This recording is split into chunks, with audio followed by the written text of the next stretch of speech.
In 5, 4, 3, 2, 1. What's up, you stinky, smelly bitches? Good evening to another episode of the Genius Brain podcast. And like I always said, I like to bring in interesting people here, people who have who could talk about shit that I don't know anything about. So we have a very special guest. Why don't you introduce yourself? Hey guys, I'm Gigi. Gigi. Yeah. What's your last name? Moon.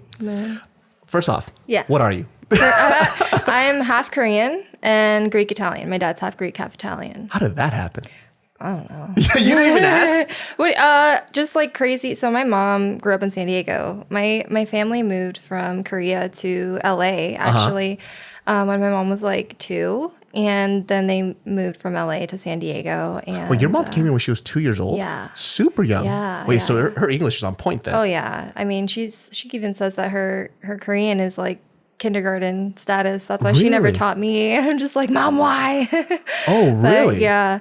So, I mean, she's probably like bullshitting because she only speaks to my grandma in Korean and everything. And so, but she's American through and through. She grew up, in Mission Beach, and back in like, the 80s and 90s, Mission Beach was like crazy. Like gangs, punks, like all those kinds of people beating up each other on the streets, juking on the beach and stuff. And so she like ran with that crowd, and she was like pretty badass. And like, yeah, it's funny.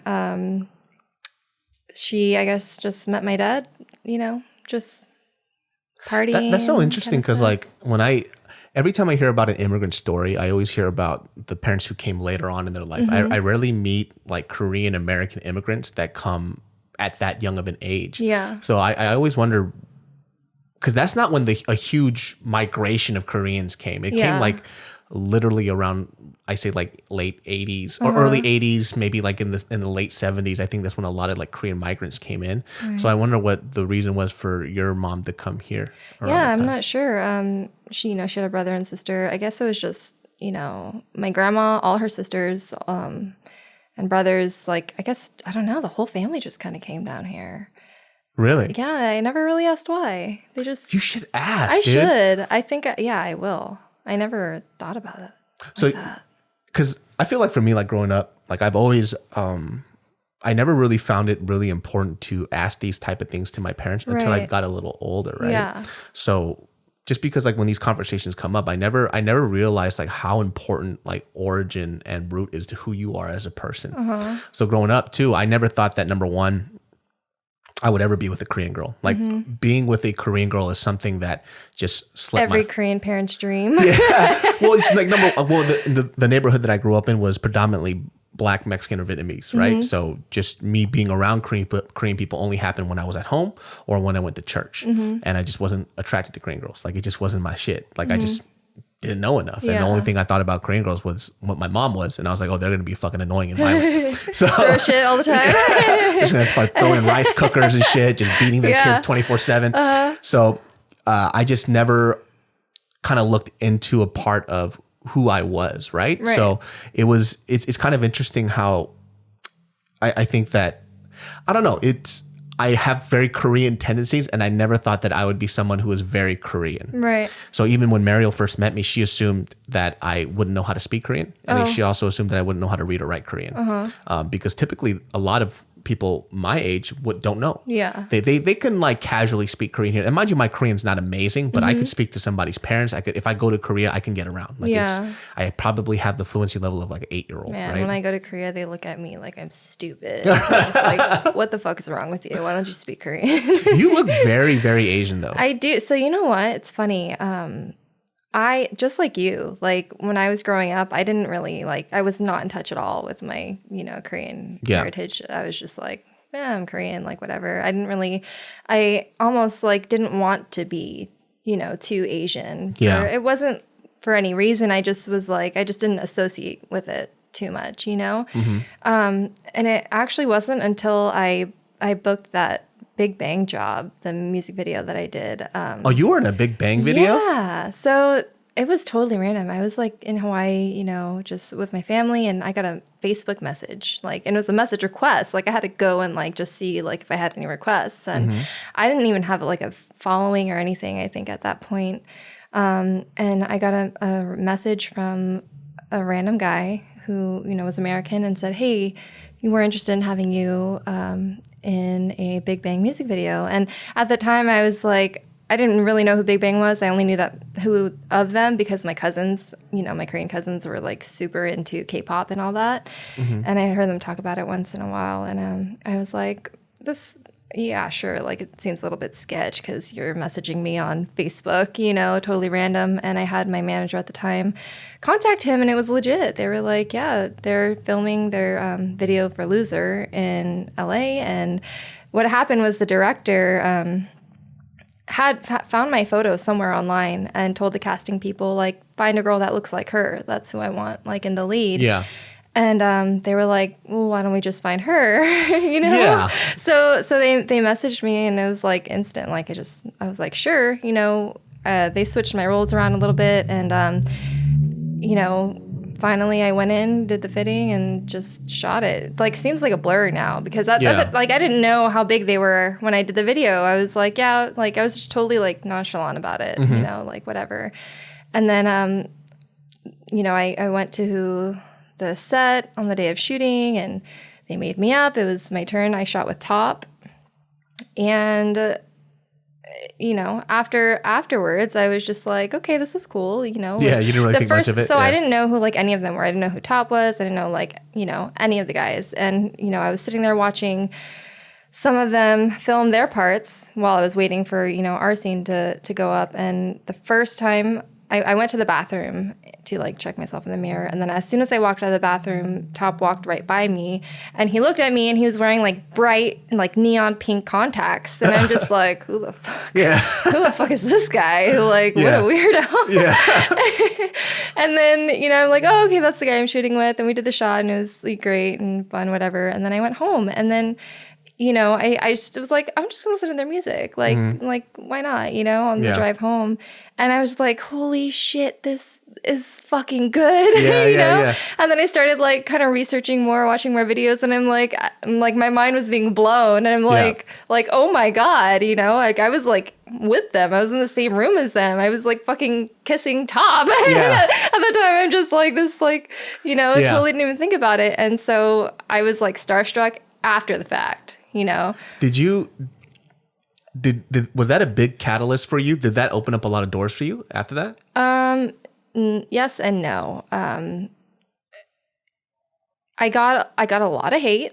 Oh, really? You know, Big Bang has like the biggest fan base in the world. Oh, dude, you know? Korean fandom is fucking insane. It's insane. So I was getting like people were like death threats, weren't you? I knew like, it. How dare you kiss him? We're gonna find you and like kill you and shit. I know. I didn't dweebs. like. I don't care about that. Fucking but dweebs. then I guess once they started like looking at my profile on Instagram and they saw that I, you know, had a kid and was like married and stuff, they were like, oh, okay, oh, it's just a job. Oh, she you know, it's not a big deal. You know, Korean fandom is fucking insane. Like back in the day, like I remember when I used to listen to a lot of Korean music.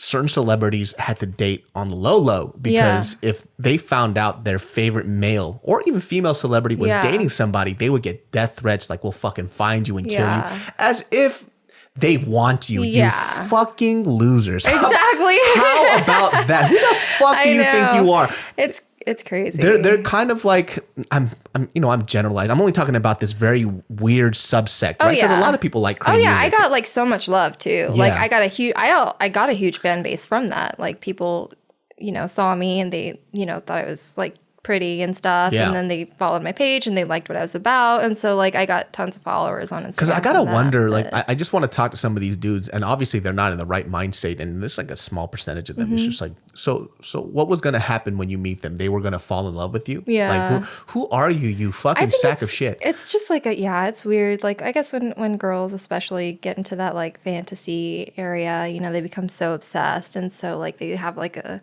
thing made up in their minds that. Well, who's your fantasy person as a younger person anyways? I remember my first ever fantasy person was fucking Luke Skywalker. Get the fuck Luke Skywalker? You talking about Mark Hamill? No, yeah, when he was a little kid. Because I was little when I saw that, you know? And oh my I was God. So I saw it in theaters. And I just remember that's like the first ever like movie crush that I had. And I was just like, oh my God. I remember like I would go to like nap time in kindergarten, first grade, and it would be nap time. And I'd just go to sleep and I'd be like, no, I hope I dream about Luke Skywalker. What the fuck? Yo, I've never heard anybody talk about Luke Skywalker that way. Yeah, it was weird. It's funny. I mean, I don't know. That was like my first what one. What the fuck? And then I just like never like followed the Star Wars fandom after that. you just liked Mark Hamill. Like you just liked Luke Skywalker. Yeah, I guess. That's fucking crazy, dude. It was weird. Yeah, because like that, when I went to I was in K-Town, and it was this group called DBSK, 동방신기, and this is when they split up. Mm-hmm. But one of the guys came to perform inside like this square in K-Town or some shit. And this was my first account of seeing hardcore fandom for this girl. It was an outdoor mall, and there's this escalator going up, but she wanted to see him as much as she could. And then when she saw him walk out, as the escalator is going up, she just starts bawling. Oh my gosh, that's crazy. Because she loved him so much. Yeah. And I just couldn't wrap my head around it. I'm like, why the fuck are you crying? Yeah. What is going on in your head? That happens so often. Like you see people crying when they, see their like idols or whatever all the time. And I think it is like that. It's like they just get so overwhelmed with emotion, just finally meeting this or seeing this person in real life that they've like fantasized for so long, and they've developed like a deep emotional connection with, obviously it's one-sided, but like, especially, like with celebrities and stuff, their shit's all out there for everyone to know. So they know everything about them. They know all of their personal life. So it's easier in a way to like make that like fantasy in your head because like, what he likes. Who would you cry about then? Like if you met them right now?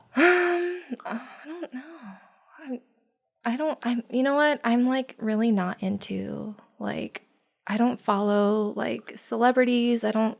You don't have follow, like an idol? Because for me, originally it was Bill Cosby until he became a rapist. Oh. I was like, oh shit. Maybe I should. I defended that guy like a motherfucker until all the evidence came out. I was like, oh shit, maybe I shouldn't have said anything. Yeah, I don't know. I guess I haven't really, I have to put some thought into that. I don't have someone that I really like look up to. I just kind of like, I feel like I don't like to focus on like celebrities or like, famous people or, obviously music is big. Maybe not celebrity wise, but there's like, I guess for me, I would have like, if I met Dave Chappelle, right? Like I wouldn't say I idolized him, but he's somebody who I see as a stand-up comic, as I wouldn't even say somebody who's very philosophical. I guess he's philosophical, but the way that he thinks and he presents his material, I know that no matter how hard I work, I will never get to his level. So meeting somebody like that, even though I know that I'm not going to get to his level of comedy, just being around that makes me I probably wouldn't cry, but if he shook my hand, I might not shower for like a couple of weeks. You know what I mean? I'm like, I guess skin. This actually happened to me a few days ago.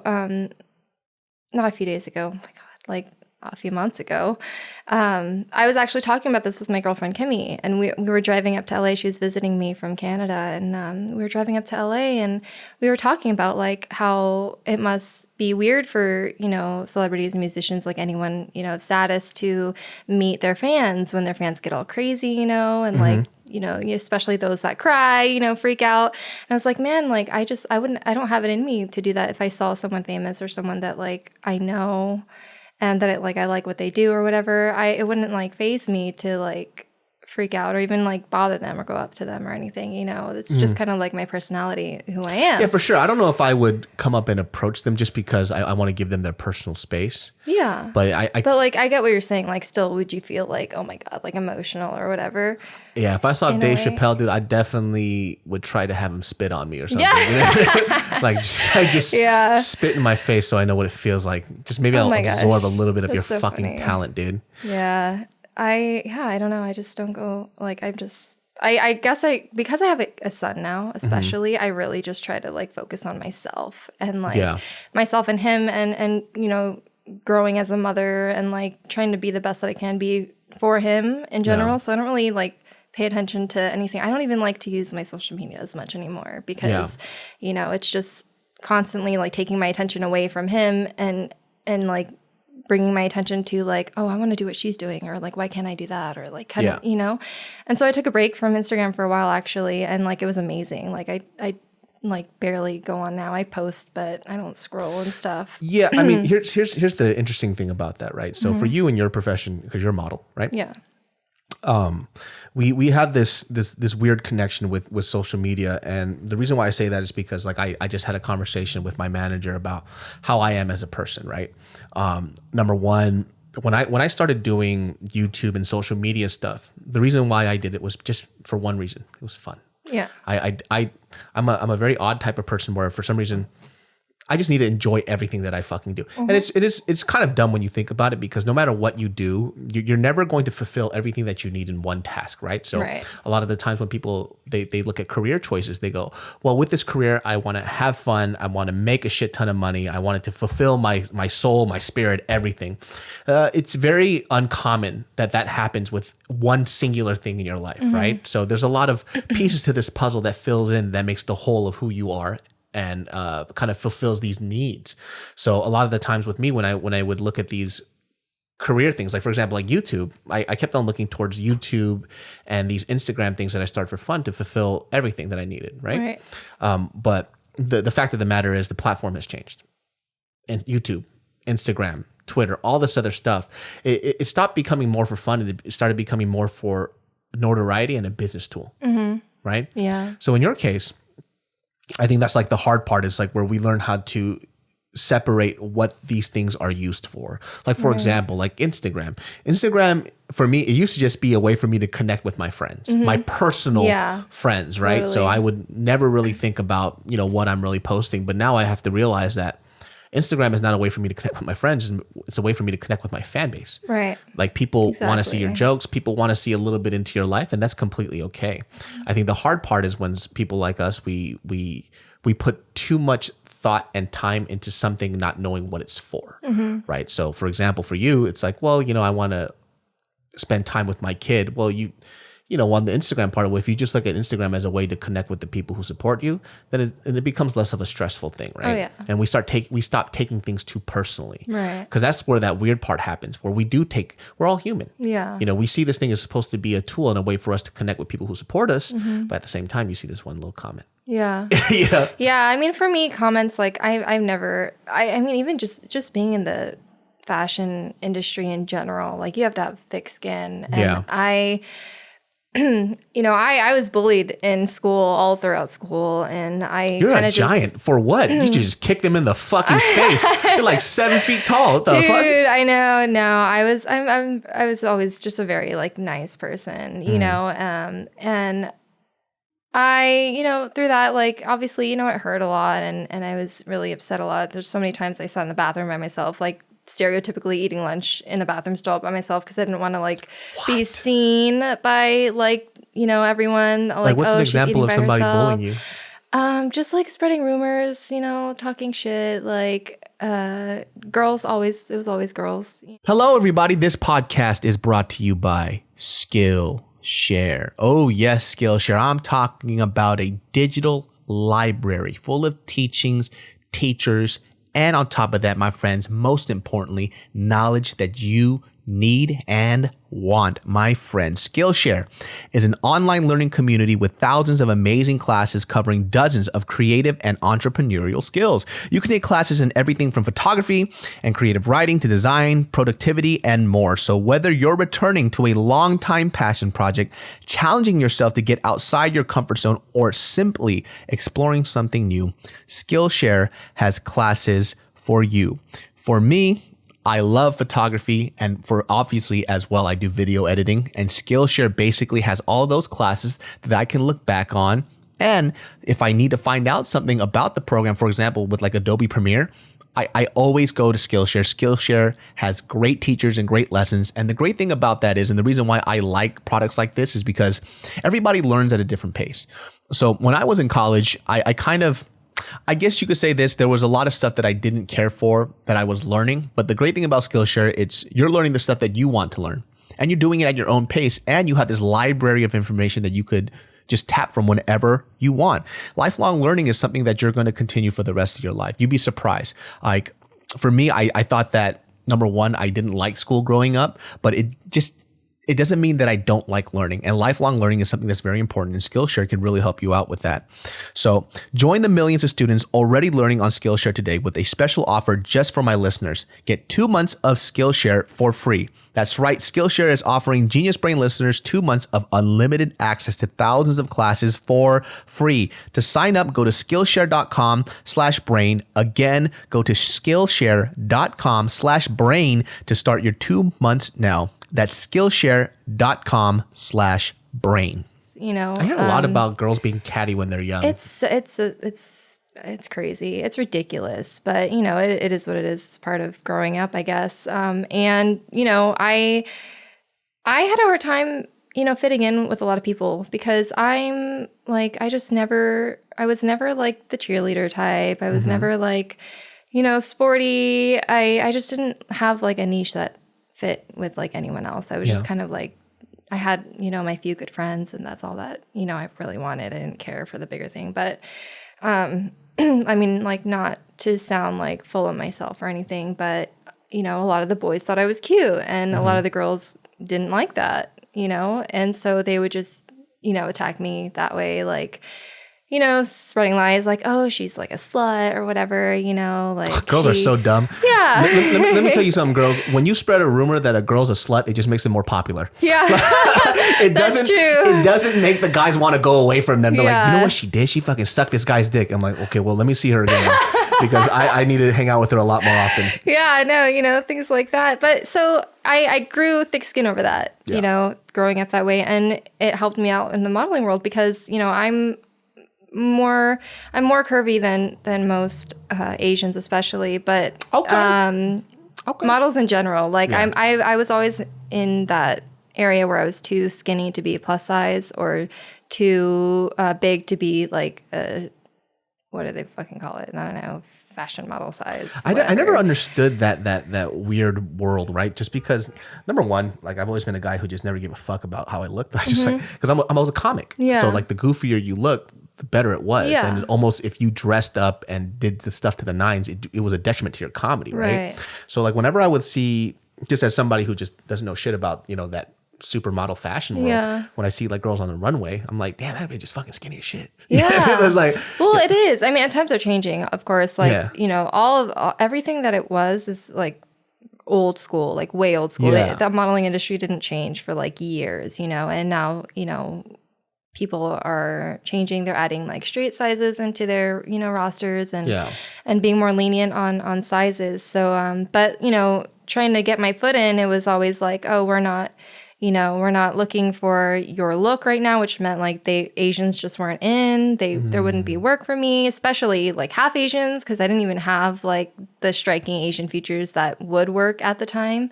Dude, man, I was just kind of like, I'm not even trying to be mad offensive or anything, but when I would see like some, you know, when they would pick certain Asian girls for their supermodel shit, I'm like, dude, you picked the most gookiest looking Asian I've ever seen in my life. Well, I get that, you know, and I think that's like, just because I don't even see Asian people look like that. Like it looks like a racist drawing of an Asian person. Like, where did you find this dude or girl that looks as Asian as possible? That's what they originally did. They wanted to find like someone who was like very obviously just strikingly Asian as fuck. Yeah. Like I'm talking about like somehow they're managing to do this without having to do it. I'm like, where did you get these people with these eyes? Yeah, you know, it's fine. It fits their aesthetic. It's, you know, whatever. It's what they want. But I mean, like I just, you know, grew up not being this, not being that, being too big or being too Asian, like, no, not Asian, whatever. So I just, you know, just developed, like nothing bothers me at this point, especially comments. Like I get like so much, I get, you know, so many, there's always those trolls, you know, that'll try and like say shit or say dumb shit that they hope would make you feel bad or whatever, but it doesn't. Yeah. So like that's never fazed me at all. What bothered me with social media was that I started getting not really depressed, but like really down on myself for like not doing enough. Like, I always felt like, you know, people always tell me, like, you have so much potential. You have so much potential. Like, why aren't you doing this? Why aren't you doing that? And I'm like, yeah, I get it. Like, you know, I can see where you're coming from. I do feel confident that, like, I could do that. And that's where it got me, is because, like, I could do that. So, like, why am I not doing that? Or, like, why are all these people getting it and I'm not? And, or, like, you know, what am I lacking, or what am I not doing that's like holding me back, you know? And so I would always just scroll and start feeling more and more like guilty, more like kind of upset and depressed, especially with the way I looked, you know, kind of what do you mean by the way you look? Like, just my body in general. I'm healthy. I'm a healthy weight and stuff. And it's one of those things where, like, it's a comparison game. It's a comparison game. Yeah. And it's hard. Like, even if you're aware of it, it's still like subconsciously in your mind, you know? For sure.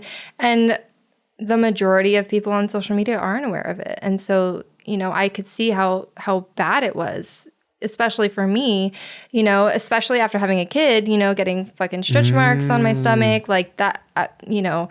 Well, it's hard because I feel like in your case, or just women in your case, in your job, in your career, your value is predicated on how you look. Yeah. Right. So, like, how hard is that? Like, it's like you're people value because you look a certain way, right? Even when it comes to Instagram, people follow you because they want to see something. Yeah. You know? That's also another reason why I'm kind of like trying to transition out of the fashion world, modeling world, because I want to, you know, I want to be booked on like a talent, not just like she fits our aesthetic, that's who we want, or she's hot, like book her, you know?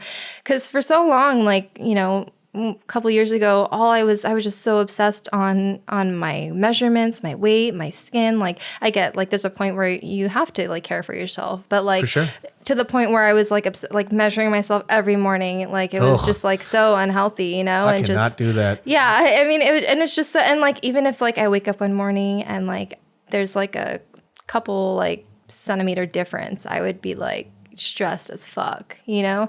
And obviously that, you know, stress does things. I don't know what that feels like. Like if I woke up and then I gained some weight, I'm like, that's life. Yeah, I just like move on about my day. You know, that's where I am at now, and I'm so much happier. You know, like I've kind of like given up on that, and it's kind of one of those things now where it's like, you know, if you want to book me the way I am, then great. If you don't like me because I'm like a couple inches bigger than what you want, then like I don't care. Yeah, like it's not something I'm like actively trying to go after anymore. Yeah, and this is where I bring up with you know, it's hard because like even for you, like, I mean, you probably understand this about yourself. A lot of the past stuff that you went through when you were a kid, it starts to seep out into you as an adult, like how you view yourself. Right.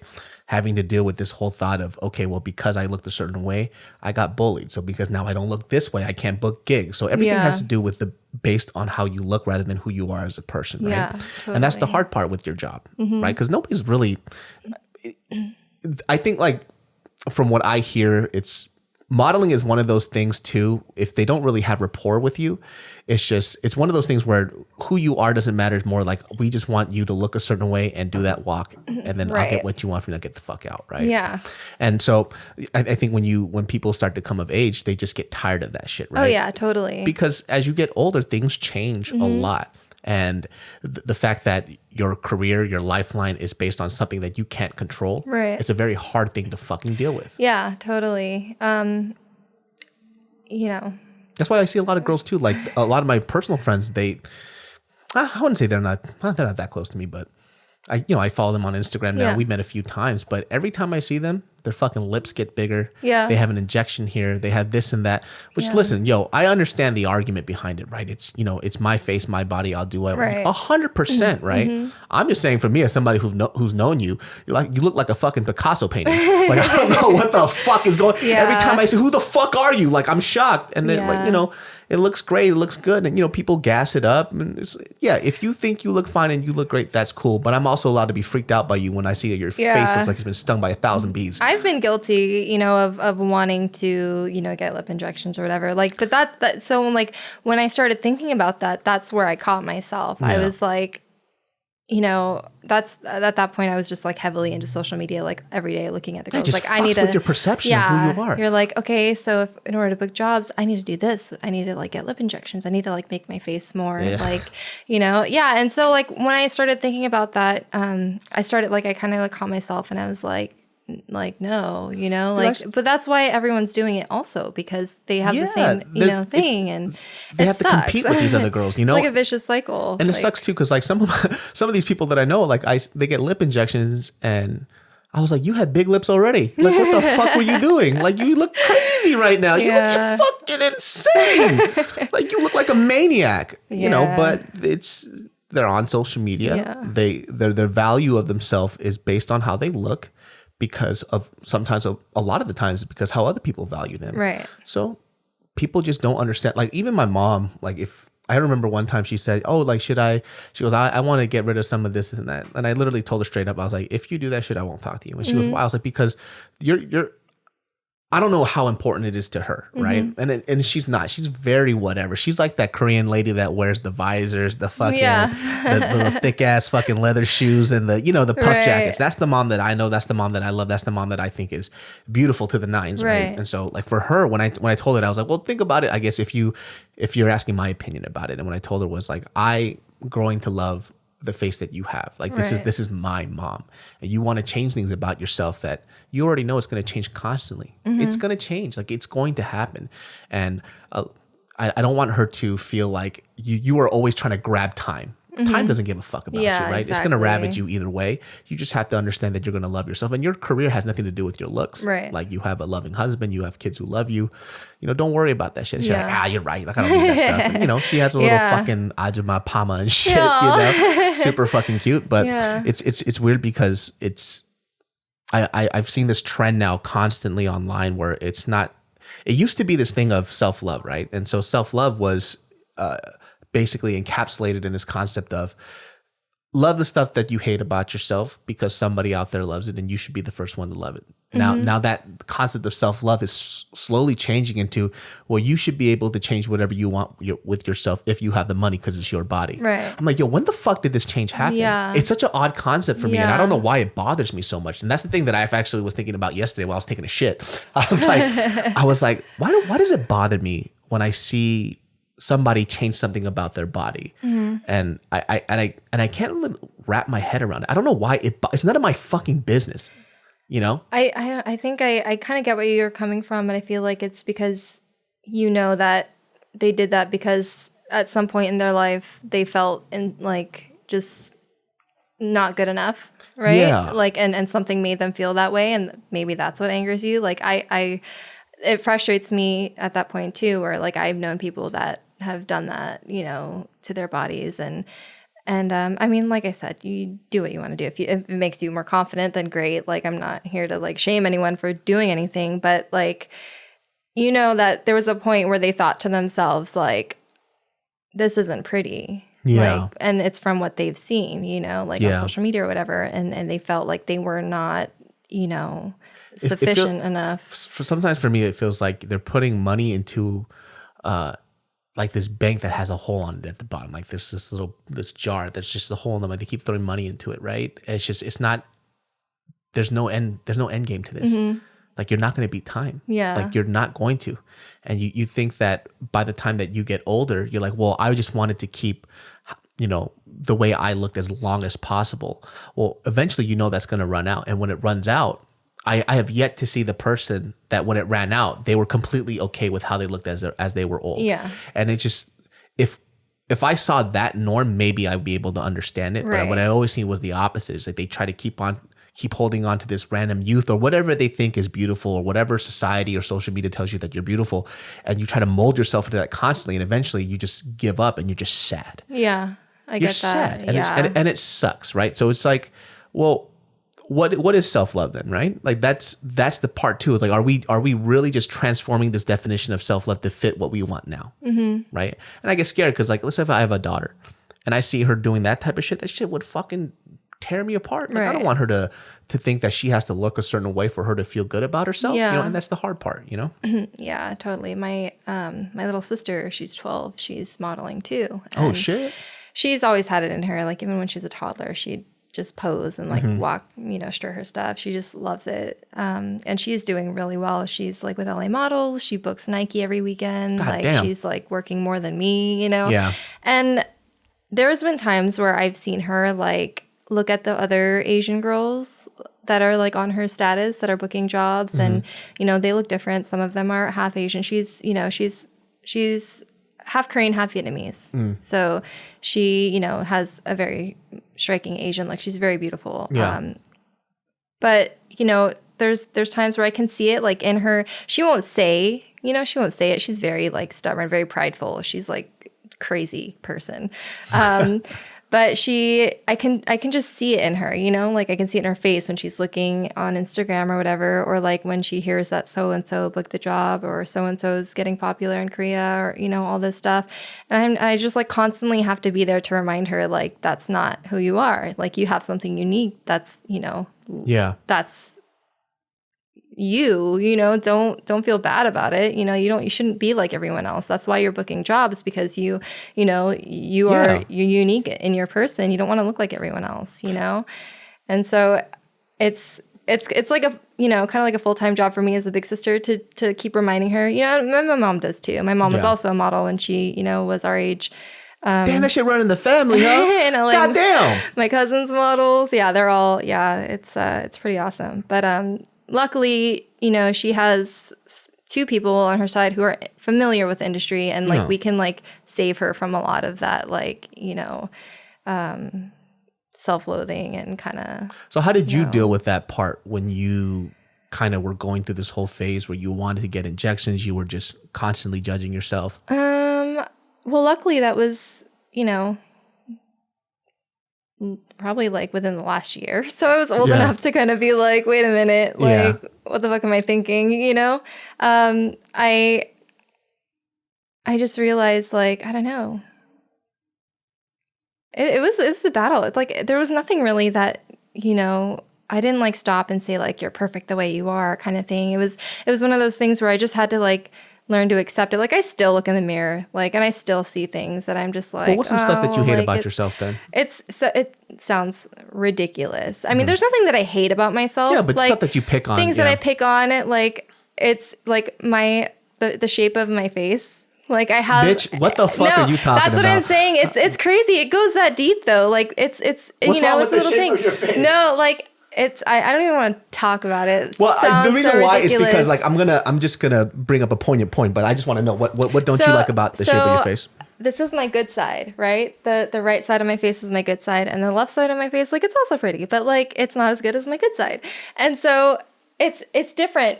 When you look at yourself in the mirror for long enough, the fucking exactly. same, but to me, it like I there was times where I was obsessing over it. You know, like what is it that you don't like about the right and left side of your face? No, it's my jawline. So on the right side, it goes up, like it's like nice and sleek, and on the left side, it kind of like goes down a little, and then it goes up. So it's like just very like. It's stupid. It's so fucking stupid. Yeah, I know. And it doesn't bother me, but something that it's you just notice. the one thing. Yeah, something that I noticed, but it's, whatever. Like it, I know people don't notice it. It's not a big deal at all. And for a while, I was very ashamed of my stretch marks. Like I felt really bad about them. That's a hard thing to deal with, though. It is, especially, when you're in the industry, you see all these models that have babies and they don't have stretch marks. And you're like, what the fuck? What do they do? And like, I was like lathering my belly with oil every day, every morning, just constantly nonstop. And then, I read that like it's genetic. A lot of it is genetic. Like if your mom had them, then you're going to have them too. Like there's nothing you can, like no oils that can fix it, And so like, that's when I started accepting it. Cause I was like, before I read about the genetic thing, I was like, man, like, what did I do wrong? Like, how did I fuck up so bad? How did I let this happen to me kind of thing? And then like, once I started learning that, like, there was nothing I could have done, like, it's nature, it happens. Yeah. Then I, was like, okay, like, this is my body now and it's normal. And like, everyone has this. I mean, not everyone, like there's some lucky ones that don't, but if you do, then like, it's whatever. It's a part of life. I'm still beautiful. Like hence why I posted that, Instagram picture. Yeah. That really hit home for me because, there was, people in my life that were like, if you get stretch marks, like you're gonna regret it. Like, do whatever you can to make it stop. Otherwise, like, it's gonna suck, you know? That fucked you up a little bit, huh? It fucked me up a lot. And then I got angry. I was like, you know what? Fuck you. Yeah. Like, this is life. This is natural. I'm not gonna be ashamed of it, you know? And then that kind of gave me courage to, like, you know, post about it, you know, that photo that I had. I asked Michael, the photographer, to, you know, give me the untouched photos because I spent some time looking at it, and then I was like, it doesn't look bad. Like there's nothing wrong here at all, you know? And then I realized, like, you don't ever see models posting, especially like mom dolls, posting, you know, bikini photos with their stretch marks out. Usually they're retouched, which is fine. You know, that's part of the game. Things are always retouched, you know, in the industry. But I just was like, one day I was like, fuck it, I'm going to post it. And then I found that quote and I was like, this is like the best fucking quote ever. You know, there are people out there, guys especially, that think that way and put even more stress, you know, on the mother of their children. That is totally bullshit. And they, you know, don't even need. There's just like certain sect of men that, you know, they're also victim to like the whole social media thing too, you know, because a lot of people put their best foot forward and they project it as reality, right? Mm-hmm. Like, this is how I look every day. This is my outlook on life every day. Mm-hmm. And it becomes to the point where they start to believe their own fucking bullshit. Like, I know a lot of these motherfuckers too. They stunt like they got shit, right? They're like, they dressed to the nines, they got the most expensive shit. It's like, motherfucker, I know how much money you have in your bank account, bro, because you don't make anywhere near as much money as I do. Right. So I know for a fact that you're broke as fuck. Mm-hmm. But they want to show these kids that they're living life, you know, the best way possible. Right. And it's so fucking dumb. Yeah. You know, I think it's cool because for you to show kids to aspire to be something. Right. But I'm not telling people to put like emotional posts and, you know, try to clickbait these kids into drama and shit like that.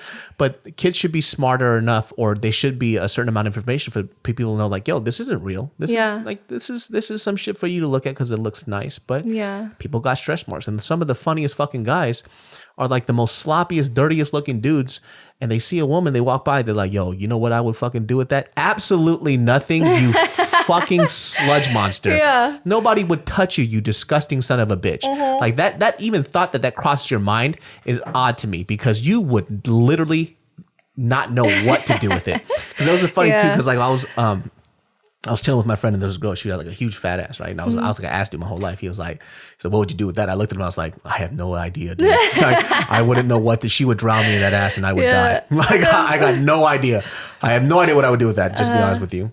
It was, you know, the reason why I bring up like what you hate about yourself is because I would have never, ever, ever noticed that stuff, right? Yeah. And we're always our worst critic. Right. And we always look at shit like, oh man, like I don't like this about myself, this about that. And it's like, nobody ever noticed. Yeah. Nobody does, dude. They just see you as a whole package, right?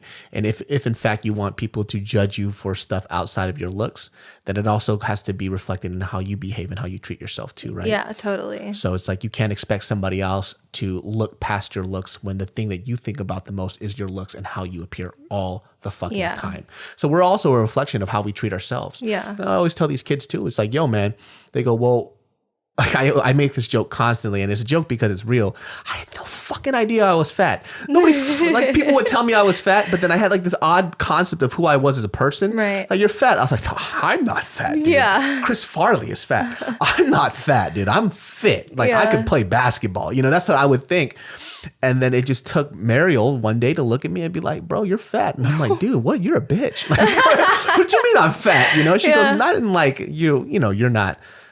Like, you're just unhealthy, you know? And I just didn't realize that type of stuff because I kind of like somehow just tricked myself into believing like I'm perfection. You know? Like, yo, man, these dryers keep shrinking my shirts, bro. Yeah. Like, I don't know what's going on. Yeah, I guess so. I had like that opposite problem where I just gassed myself so much that I didn't even realize how I looked as a human being, you know, in terms of just not, you know, health. And also I just looked really scrubby and I just had no fucking clue. And I think it's because growing up for me, I was always able to circumvent how I looked or everything else, just because I had a mouthpiece on me. Like I could talk really well. So if I wanted to talk to women, it was it was an uphill battle, but because I spoke really well, it was a lot easier for me than other dudes that couldn't. Right. So that was something that I always depended on. So I never had to rely on how I looked too much, like to a certain extent. But, after a while, I think there was something that kind of came to my aid because I just don't care as much. Right. Like when I walk outside, the first thing I think, Mariel even notices this about me too. She goes, you don't ever look at a mirror before you leave the house. Like you just don't care. Yeah. It's like, why? Yeah. Like, what's going to happen if I go outside and somebody looks at me and they go, that guy looks trashy. It's like, you're probably right, bro. And then I move on about my life, because Mariel was taught to at a young age that her aunts used to always say this to her. Even if you go out to a grocery store, make sure that you are done up because somebody could be your next husband or something. Yeah. Yeah. And I feel like a lot of girls are taught that, from a young age, not necessarily like the husband thing, but like, people treat you differently the way you look. Like it's true though, people do. It is. And it is true. And I mean, there's nothing bad in, about caring about the way you look when you leave the house or whatever. For sure. But, to the point where there was a point in my life, in my early 20s where I would never leave the house without makeup on, even if I was like going to the car. Oh, I have a friend in high school that I know now. I don't know what she looks like without makeup. Yeah. When we went camping, that bitch came out the tent with makeup on. I was like, we camping, bitch. The fuck are you doing?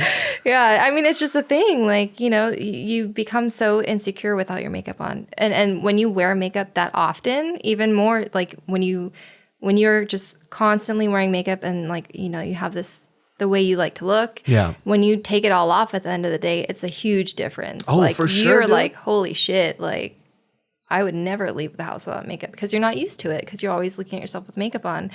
And after I had my son, honestly, like, I didn't have time for makeup. I was like, fuck it. I don't got eyebrows. I don't care. Like, it's just like, it really put a lot of things in perspective for me. Like what's important. Yeah, exactly. And, now, obviously not everyone's going to have kids to help them, realize these things. So I, try to actively do that. Like sometimes I'll make posts without makeup sometimes, just kind of like trying to like put little things here and there to like remind people like, hey, like this is normal too, like I don't wear makeup all the time. Like today is the first time I put makeup on in like a week, for like, certain things that I'm doing, like if I'm going to a job or if I'm like, I feel like a lot of my friends too, when they stopped wearing makeup as much, their skin got better too. Yeah, totally. Their skin looks so much better. It's like, because it can breathe, like, and it's natural. Yeah. I mean, there's people that wear makeup all the time and they just take care of their skin, and it's fine.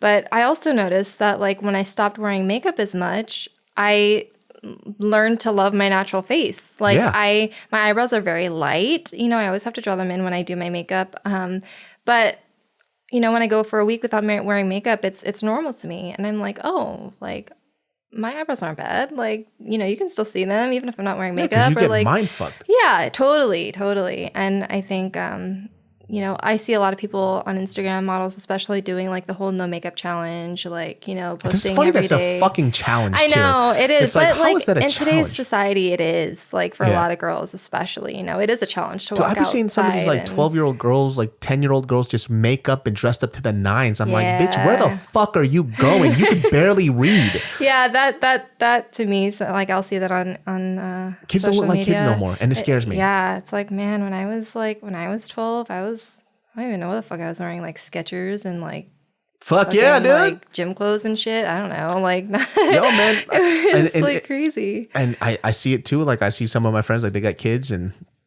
it's not my place to say anything, but you know what? I see like a fucking 3-year-old girl with makeup, eyeshadow, everything, and they're walking out in heels and shit, and I'm like, yo, bro, your daughter looks like a hooker. And my God, I ain't gonna say that crazy. Shit, but bro, your fucking daughter looks like she sucks dick for a living, and she's 3. So just to put it out there, but I think it fucks me up because I'm not a parent, but I think like that's the beginning of how a girl starts to perceive herself. As I'm only pretty when I do this, instead of saying makeup is a tool and accessory for when I want to feel extra special. And it stops becoming it starts to become a standard of who you are, right? This is who I am as a standard. That's what I'm saying. Like when I saw that girl come out the tent when we went camping, I was like, yo, this is the first time I'm gonna see this bitch without makeup. She came out makeup. I was like, it's 6 a.m. in the morning. Yeah. That means you woke up at 5 to do your face. Yeah. Are you fucking insane? Yeah. Like I wanted to take her face and dunk it in some flames just to take that shit off. It's unreal. Yeah. I mean, there's people I know in relationships that, you know, will spend the night with their boyfriend or whatever, wake up in the morning before he wakes up, do their makeup, get back in bed. Like, that's so weird, man. Yeah. And, you know, but it's just a thing. Like, it's just how society, like, makes it normal. Man, if you're with somebody too that doesn't like your normal ass face, maybe you really shouldn't be with them. Exactly. Then, you know? That's totally another thing. And I think a lot of women learn that as they get older. You know? It just takes time. But it's also up to us, you know, especially influential people that know that these are issues, you know, to like make it known that it's okay to not wear makeup and like kind of like the whole like real self-love thing, you know, like appreciate yourself for who you are, you know. And it's such an uphill battle, especially when you're, you know, you have one post in a sea of Instagram model posts, you know, and you just hope that, you know, some people see it and it helps them, you know, think even for a second, like, oh yeah, maybe like, you know, I should. So what's going to be your next move then outside of modeling then, since it seems like it's something that, you know, you kind of grew up with is what you're doing and you want to do things maybe outside of that? Yeah. I'd really like to get into acting. I mean, oh, really? I was always into acting. That was actually my first thing before modeling. I was always in like drama clubs and school plays and like all these things. So I had a lot of fun with that. And then modeling kind of just, you know, became the main thing because it was what I could do. Like it was just it was like easy. in your bag. I mean, your mom did it, your family. Yeah. I got scouted when I was 14 in an Outback Steakhouse bathroom. Like what the fuck? That's crazy. The lady, she founded one of the popular agencies in San Diego that just recently moved up to here. And I was living in Germany at the time. I grew up in Germany. So I was just back in San Diego visiting family. And I came out of the bathroom stall. I was washing my hand. There's this like lady sitting there like looking me up and down. And I'm just kind of like, oh, what's going on? She was like, hey, how old are you? Are you interested in modeling? And I was like, yeah, but I live in Germany. So, you know, I never really did anything about that. But when I moved back to San Diego, I was like, I'm going to give it a shot. Yeah. My dad was in the military. So. Oh, shit. I was born in San Diego. I moved to Boston when I was 4 for 4 years. And then I moved to North Carolina for about 6 years. And then I moved to Germany for about like 8.5 years. Damn. Yeah. And then I moved back to San Diego when I was 21. Hey, you a jet setter. You lived all over the place. You were in Asia too for a bit too. Yeah, I was. After I moved back to San Diego, I think it was after the Big Bang job and whatnot, I got a lot of followers. And then my agency in Thailand messaged me on Instagram and was like, hey, are you interested in coming out here for a couple months doing like, you know, the whole modeling thing and staying in the model house? And I was like, why not? Like, heck yeah, you know? And so they're like, great, you're coming out here in 2 weeks. And I was like, oh shit, okay. You know, I didn't know anyone in Thailand. I didn't know the agency. I was just kind of like, just did it, you know, because I'm so used to traveling and like, it's fine. And that was an experience for me, you know, kind of just the first time I was really like on my own, like working, modeling, doing my own thing, exploring a new country. And I lived there for 3 months and then came back and then did the same thing in Hong Kong the next year for another 3 months and just kind of like did my time overseas and stuff. And I'm still with agencies. I still get like direct bookings. Like I'll be flown out for a job or something every now and then. But it was really awesome. And also, you know, another thing that kind of kickstarted my embracing my Asian background, you know. So you never really identified yourself as an Asian girl growing up? Yeah, never. Going way back to the Big Bang comment, after that is when I was like Koreans are cool, man. You know, not saying that I didn't think they were cool before, but I just wasn't like, you know, aware of like the Korean beauty, Korean fashion, just like, you know, I love the food, of course, like, you know, I love my family and I wasn't like a self-hater or anything. I didn't want to not be Korean. I just didn't really like identify with it, you know? But after, you know, Big Bang, I kind of just really got into all of it. I started reading about Korean beauty. I started doing my makeup like a little bit more like natural or more like dewy, you know, how like the Korean girls like to do it. Like, and then I noticed that I just started embracing a lot more of it, you know. Gotcha. I don't know. And then going to Asia, of course, I feel like the Korean like aesthetic, the Korean look, all over Asia, people like want that. Like they all follow K-beauty, they follow K-pop. It's like just kind of like what's in over there. And so while I was over there, I just got into it even more, you know, because everyone was into it. And so it just kind of like really helped It's me. interesting how, you know, we don't even realize like how deeply rooted our culture is in us, right? Until like there's something that sparks it. And you really don't know what it is. Like I never really considered myself like a Korean person until her, like Mariel's family and her, she was like, you're pretty fucking Korean though. She's like, you're as Korean as it fucking gets. Yeah. And, you know, just because I just never really spoke the language unless it was to my parents. Right. But there's something about me growing up, and I never thought being able to speak Korean, and when I have kids in the future, I want them to be able to speak Korean too. I didn't know how important that was going to be to me.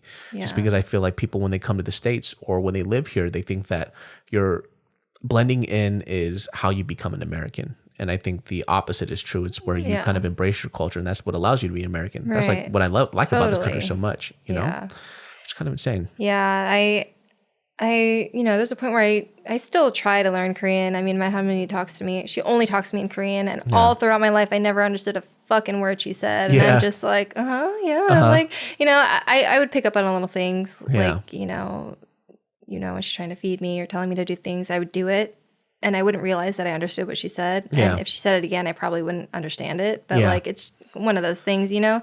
And so now I'm like trying to teach myself the language, just so I can teach my son. Yeah. Like his dad is Brazilian Portuguese, so he speaks Portuguese with him all the time. Yeah. And only ever Portuguese, and I speak English with him. But, you know, I'll add little Korean things here, like little words that I know, you know. And it just kind of just makes me feel bad, because I'm just like, man, I really wish like I could give him more of the culture, because he's only quarter Korean at this point. But I want him to like embrace it, you know. I don't want him to lose it, you know, to that point where I want to try and keep it involved. Yeah, I mean, that's going to be a reflection of yourself and how much you care about it and how much you want to do it. So it's like for me, so my girlfriend, she could speak Japanese, Korean, Mandarin, and English, right? So yeah, she's awesome. She's fucking crazy. So she wants me to learn how to speak Japanese, but because I don't practice on a daily basis, so I took Japanese in high school, and then after high school I learned it on my own, but I forgot like 50% of it. No, actually 90% of it. But the thing that frustrates her sometimes, I think, is that because I learned it, if she speaks to me in Japanese, I know everything she's saying. Yeah. And I just respond to her in English. Yeah. Right. So like I'm at that point where it's she wants our kids to know Japanese and Korean. Is she mixed? Does she have? No, she's not. Well, she's like 8% Japanese. Okay. She found out through 23andMe. Because she has a Japanese ass face. Yeah. And so so for me now, it's my job to learn the language so I could pass it on, because you know the household is where it's always going to be at. Yeah. So if it's not reiterated there, it kind of fucks it all up. Right. So it's like, oh fuck, man, I gotta learn this shit too. Like I gotta memorize lines and fucking learn Japanese. Yeah. Son of a bitch, man.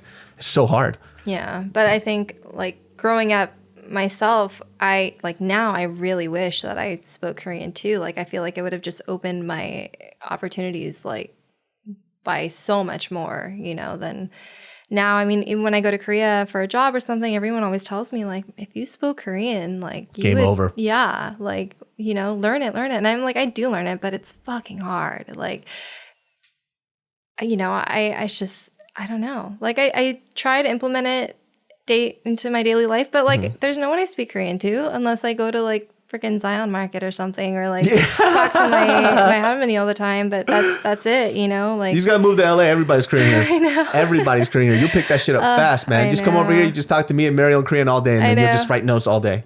Yeah. That's what you have to do.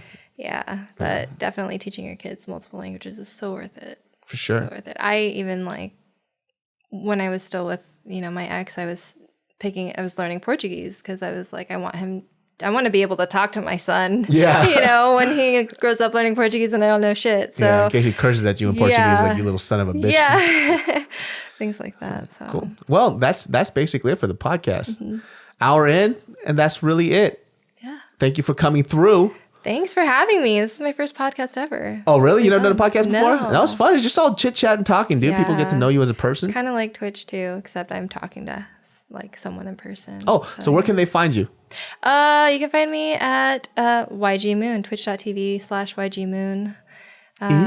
Yeah, I actually stopped for a while. Well, I started it and it was going really good, but I just couldn't get a schedule down because I have my son. Yeah. And, I don't want to stream with him in the stream too often.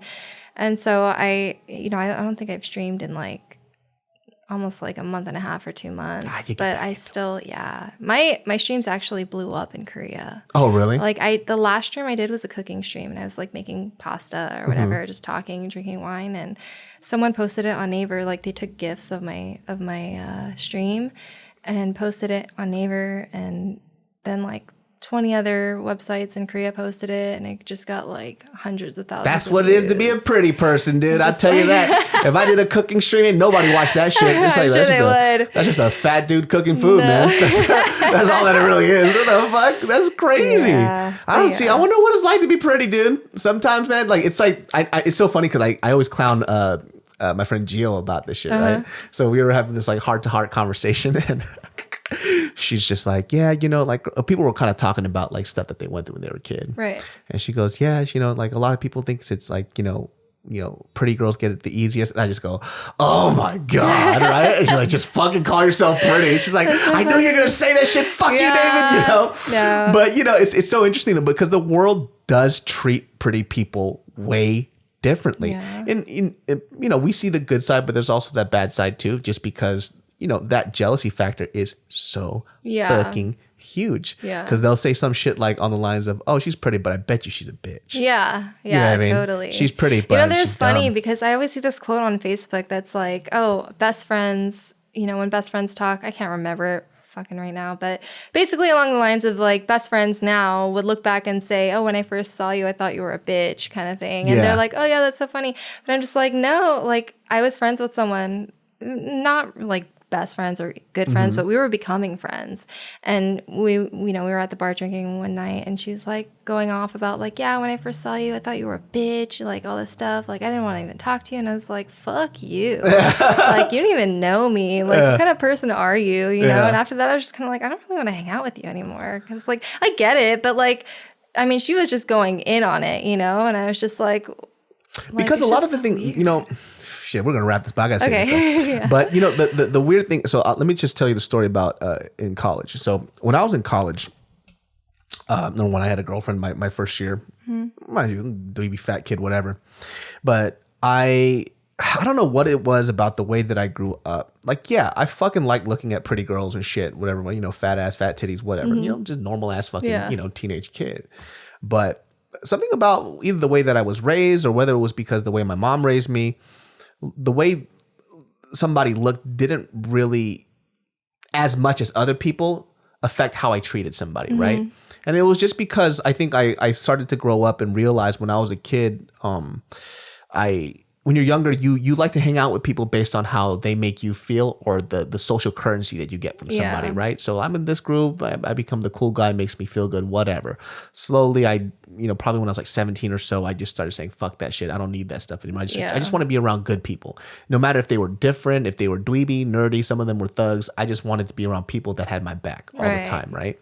And so because of that, I think I had this mentality of, okay, fuck what you look like. Who are you as a person? Yeah, 100%. So there was this chick. She was she was like a high school cheerleader or whatever one, and this one went to UCR. And when we were in the dorm, mind you, number one, I didn't even think she was that fucking cute, but she had a really nice body. I think that's why everybody fucked with her, right?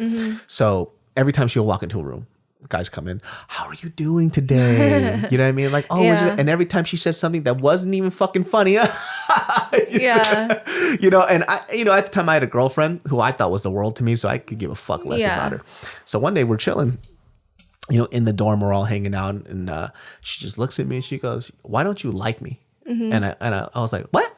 I was like, what do you mean? I was like, I don't dislike you. Yeah. She goes, yeah, you don't like me. And I'm like, she's like, you kind of like just walk by. You don't really like talk to me or anything. Like you talk to everybody else. And I was like, no, I talk to you the same amount as I talk to everybody else. I don't know what you're talking about. There's people I talk to more because they're I'm growing closer to them. Right. Like we connect. Yeah. But I don't get what you're saying. I was like, well, give me an example. She goes, well, like yesterday, like I was in the hallway. You know, I was chatting it up. I said hi to you. You said hi and you walked by. And I was like, yeah.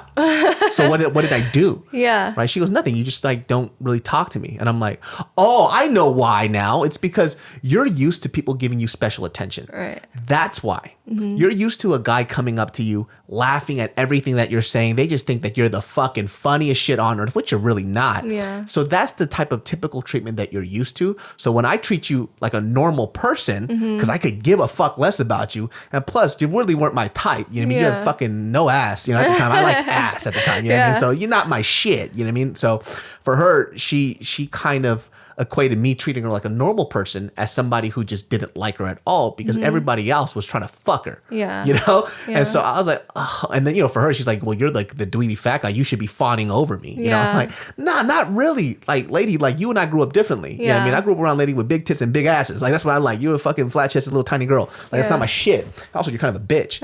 So yeah. I think like that's where sometimes that bitch attitude comes in because there are girls like that who are used to being treated a certain way that when they don't receive that type of treatment, they feel funny about it, right? Yeah. And it sucks too. And there's also this other like flip to it where sometimes girls, when they see a pretty girl, they want to be that girl, right? And so when they see you, they automatically think bitch because it makes them feel good about themselves. They go, well, if I looked like that, I wouldn't be like her, even though they don't even know who you are. Yeah, yeah, totally. It's just like when people like do. I mean, I guess I'm sure everyone has done it at some point, but like, I just don't want to be around that kind of negativity, like people like that just jump to conclusions or like for sure do things like that. So that's why I cut her off. But damn, but you just like slice. Yeah, I was like, so you are Korean, dude. That's some Korean ass shit right there. Or wrongs me, it's just like poop out of my life. I don't look back. I don't give a fuck. You're gonna meet a lot of people like that though, because even for me too. Like I think a lot of people when they first meet me, that's kind of my fault though, because I'm very honest and open. Yeah. A lot of the times, I think people get scared by that, and so they think, oh, kind of an asshole. Which I'm actually completely okay with it. Yeah. Because I'm just like, you're right. I am kind of an asshole. You're 100% right. It's just I'm an asshole to you because I don't fucking like you. Right. Yeah. You're just gonna see that a lot. I think I'm just kind of growing to be a little bit more empathetic now. It's like okay, like I could see where you're coming from, why you would think that, but if they're like that 24/7, it's kind of hard to deal with. Yeah. I'm generally really like nice. I just was raised to be polite all the time and just like, give people benefit of the doubt. And like, I'm always just pleasant. Like I'm always chill and nice or to anyone. Like you said, it doesn't matter who they look like. But it's hard though, because like I said, from somebody's outside perspective, they see you. You're a very beautiful woman. Oh. You're tall. Giant, and it's daunting sometimes, right? Like when Mariel first met Gio, the first thing Mariel said constantly when we got back home, she goes, wow, she's really pretty. And she couldn't stop saying it. And I'm like, well, you keep mentioning how pretty she is. Gio's fucking beautiful, right? But there's this thing when sometimes I feel like when girls see another girl that's just ideally beautiful, it makes them almost feel bad about themselves. Yeah, I get that. I mean, because when I look at a fucking there's a hot ass dude, hot dude, the guy's like fucking ripped and jacked, right? I don't go home thinking, oh shit, I wish I looked like that. I'm just like, yo, that guy's buff. I don't want to piss him off, There's no like self-esteem issue for me that happens. Like I think that's for a lot of guys, but for some reason when like women see other women, they just start to go home and they start to pick things at themselves like, oh, I don't have that type of face. I don't have long legs like her, and they start to feel bad about themselves. It's totally, I mean, I've been guilty of that a few times too, but then I'm quick to be able to be like, move on. It's hard though. Like I'm telling you, man, like it's a mental fucking game. Like they see that thing in you and they go, they have to almost call you a bitch. Because it's gonna they want the justification, right? They're like, God wouldn't make her that pretty for nothing. There's an exchange. She has to be a bitch, right? It's like some of my friends who are like my friend Yoshi, right? I fucking love this guy, handsome fuck, buff to the nines. And I'm like, I pray so. I'm like, Yoshi, I just wish you were a fucking asshole. But you're the nicest person I've ever met. Yeah. Like, I want to hate you, but I can't. I fucking love you, man. Yeah. Like, you know what I mean? The guy's such a nice fucking dude. And Yeah. you would never think that when you meet somebody like that because you want to think ill thoughts about them because it makes you feel better about yourself. Yeah. It's human nature. Yeah, guys. Well, that ends this podcast. Remember, follow her on Twitch. You can see her on Instagram or whatever. Very wonderful guest, kind of going into the insides of modeling and self-look and, you know, just all that type of shit that I know that a lot of people go through on a daily basis. Models go through shit too, all right? Yeah. Fuck, you know? I know what it's like. Just kidding. But anyways, we'll see you guys next time. Peace. See ya.